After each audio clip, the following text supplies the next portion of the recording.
एक अजीम सल्तनत में एक सुल्तान की बीवी के यहाँ एक खूबसूरत बेटे की पैदाइश हुई जिसका नाम आफाक रखा गया। उसी दिन शाही अस्तबल में एक घोड़ी ने एक नर बच्चे को जन्म दिया जो बाद में आफाक का सबसे करीबी दोस्त और हमराज बन गया। इस घोड़े का नाम हिसून रखा गया।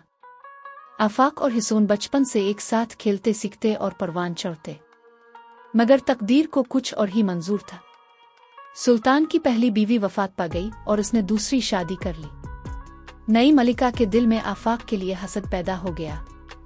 वो चाहती थी कि इसका अपना बेटा वारिस बने, इसलिए इसने आफाक को रास्ते से हटाने की साजिशें शुरू कर दी। एक दिन हिसून ने आफाक को खबरदार किया कि इसकी सौतेली माँ इसे मारने का मंसूबा बना रही है।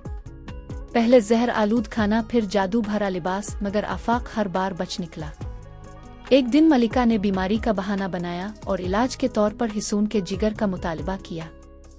आफाक को ये साजिश मालूम हुई तो इसने बादशाह से दरख्वास्त की कि वो हिसून पर आखिरी बार सवार होना चाहता है। बादशाह ने इजाज़त दे दी, मगर मलिका ने खुफिया तौर पर गुलामों को भेजा ताकि आफाक को मार दे। हिसून ने मौके पाकर आफाक को महल से दूर एक अजनबी सल्तनत की तरफ ले उड़ा। शहर के दरवाजे पर पहुंचकर हिसून ने आफाक से कहा कि वो अपना शाही लिबास उतार कर आम लोगों का लिबास पहन ले और अपनी ईयल में से 7 बाल निकाल कर रख ले ताकि कभी भी इसे बिला सके।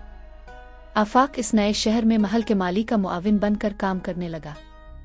वो दिन रात मेहनत करता, बाग को संवारता और खामोशी से अपनी शनाख्त छुपाए रखता। एक दिन वहां के बादशाह की 7 बेटियां बाग की सैर को आईं। सबसे छोटी शहजादी फरवो नर्म दिल और गहरी नजर रखने वाली थी। जब इसने आफाक को पौधों की देखभाल करते माथे पर पसीना और हाथों में मिट्टी लगी देखी तो इसके दिल में कुछ हिलने लगा।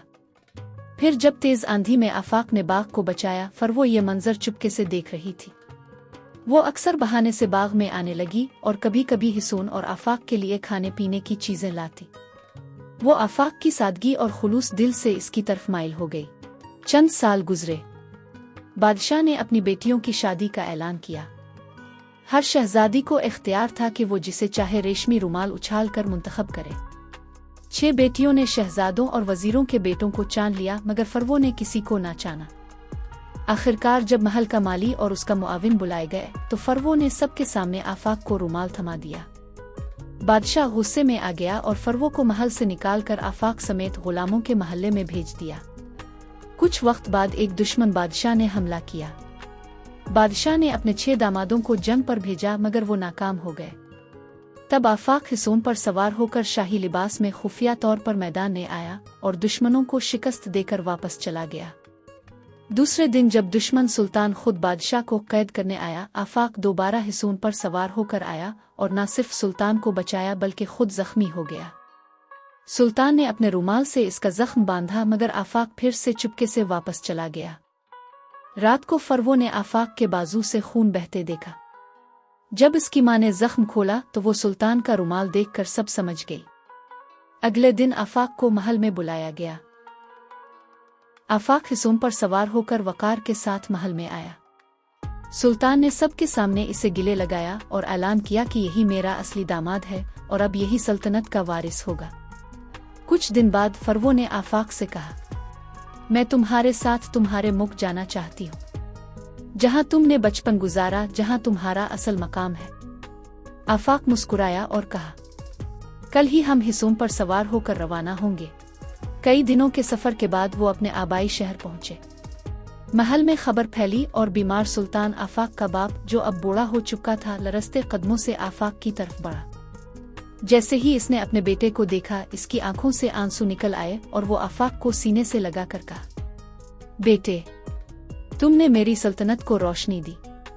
मुझे तुम्हारी सौतेली माँ की तमाम साजिशों का इल्म हो चुका है। मैंने इसे महल से निकाल दिया। तुम मेरे फखर हो। फिर इसने फरवो को देखा जो आजिज़ी से खड़ी थी। सुल्तान ने कहा, तुमने मेरे बेटे का साथ दिया, अब तुम मेरी बेटी हो। महल में जश्न मनाया गया। शहर के गिल्ली कूचे सजे रोशनियों से जगमगा उठे और रियाया ने आफाक और फरवो का पुरतपाक इस्तकबाल किया। आफाक ने बादशाहत संभाली, इंसाफ कायम किया और फरवो के साथ मोहब्बत और वकार से जिंदगी गुजारी। वफादार घोड़ा हिसून उनका हमेशा का हमसफर रहा और एक अलामत बना वफा, दोस्ती और कुर्बानी की। ये थी शहजादा आफाक और शहजादी फरवो की कहानी, जिसमें सच्चाई, मोहब्बत, वफादारी और सब्र ने तकदीर बदल दी।